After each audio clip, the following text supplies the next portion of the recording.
Okay.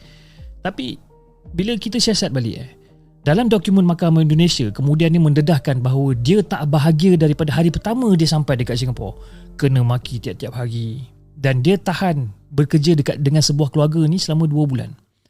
Lepas pada tu 6 hari bulan Mei, dia cakap dekat keluarga kat Singapura ni, dia kata, aku nak berhenti.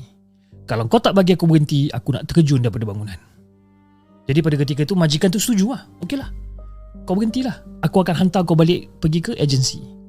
Dia dah ugut si Kasana ni ugut nak terjun bangunan, dah sampai tahap tu dah. Ni bagi aku, dia bukanlah orang yang mental dia sihat tau.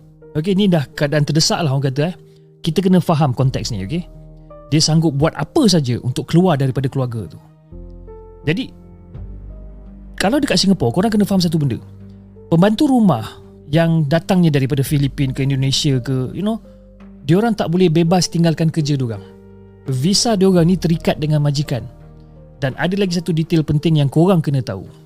Majikan dekat Singapura ni lazimnya akan pegang pasport pembantu rumah diorang.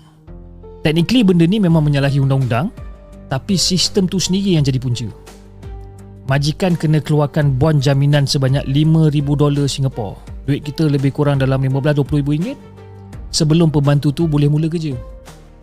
Kalau katakanlah pembantu tu hilang ataupun cabut tanpa kebenaran, bon tu dikira hangus. So dah jadi kebiasaan lah orang kata pegang pasport ni.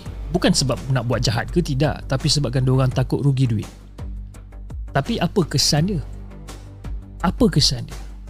Duit bergantung dekat majikan, tempat tinggal bergantung dekat majikan, hak duduk dekat negara tu pun bergantung dekat majikan.